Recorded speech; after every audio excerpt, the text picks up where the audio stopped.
Hello, everyone. Welcome back to another weekly book review. I'm Dr. Lisa L. Campbell, the Growth Motivator. And today I'm going to be reviewing a book that I promise you it really helped mold me into the person that you see before you today. As I reflect on my life, I have and I'm not going to show them to you fully. But these are my grades from my final year of high school. This was the first semester. And I'm looking at how I had honors law, honors French, honors English, and regular journalism, and how I got a D in world literature, which ultimately required me to go to night school the second half of my senior year. And as I reflect on that, I'm really grateful for my journey because for a long time, and I get kind of emotional thinking about it, for a long time, I didn't think that I was smart enough. And you may be thinking, well, how did you become Dr. Lisa L. Campbell? Well, one of the things that I ultimately realized, and Dr. Daniel Goleman really talks about this in the book, but I learned that emotional intelligence was the key to success. On the cover of the book, and I think this is the 25th edition. I first was introduced to Dr. Goleman via Audible. And then I was like, oh, I need the book so I can highlight. And so I listened to Audible a long time ago, the audio book. And then later I bought the physical book. So, what are my five growth moments as a result of reading this book?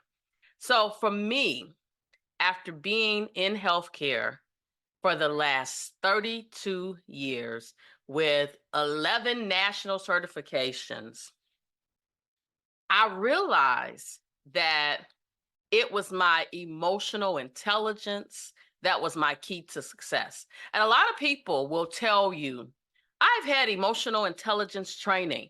And then when you see them in meetings and you just see them in social settings, they're always flying off the handle. Well, emotional intelligence has multiple, I'll call them domains or areas, but one of them is about being your own emotional boss, okay? As well as recognizing the emotions of others. And so if we see you flying off the handle every chance you get, where is that emotional intelligence training? So, my five areas. Number one, having a higher level of emotional intelligence has really enhanced my leadership skills because I am able to manage my emotions and recognize those that I'm leading as well. Now, do I get it perfect all the time? No, no one is perfect, right? So I strive to be better at it every step of the way. Throughout my career in healthcare and leadership, nurturing my emotional intelligence has ultimately led to me leading teams more empathetically. Recognizing like the emotional cues and then responding to them has ultimately what has allowed me to manage diverse groups effectively. So that's number one. Number two, communication skills. Emotional intelligence, higher level, enhances communication by enabling an understanding of emotional undercurrents or undertones.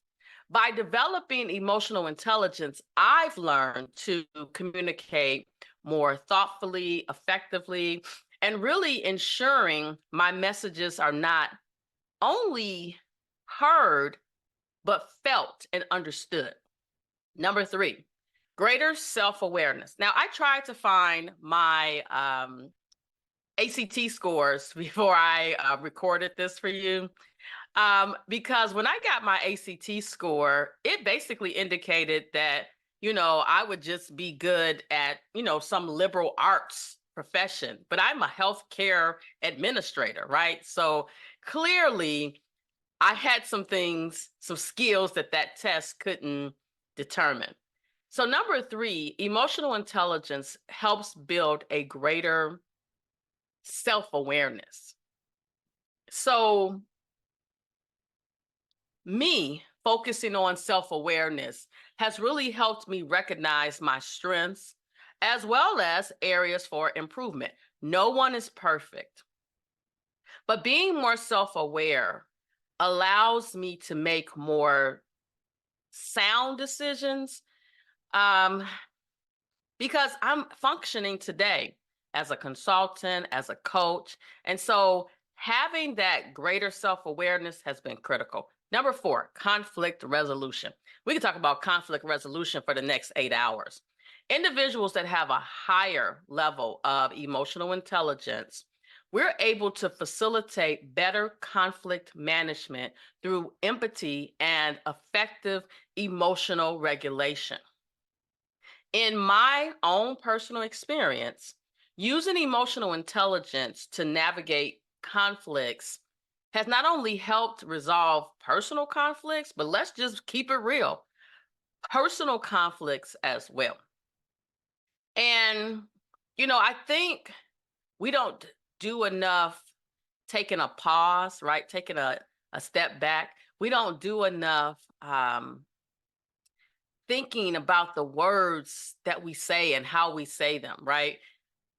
Conflicts are not meant to be confrontational. I think it's when we are not controlling our emotions, we make them more confrontational. Last, whoo, my favorite, I think my favorite, they're all my favorite, but last is stress management. Emotional intelligence aids in managing stress, literally by recognizing and controlling your reaction. Have you ever gotten so angry at someone that you're just boiling inside? I have. Let me raise my hand 10 times, right? But using emotional intelligence strategies has been crucial in my ability to manage stress, especially in high pressure environments. Being able to stay calm, cool, collected has allowed me to have clarity, be able to focus, right? And so I highly recommend this book for those that are aspiring to improve leadership, communication, self awareness, conflict resolution, stress management. Emotional intelligence helps you do those things and more. Don't forget, I am the creator and host of 52 Authors, 52 Weeks, which streams on most of your social media channels, including YouTube, on Saturday mornings at 9 a.m. Central Time. Until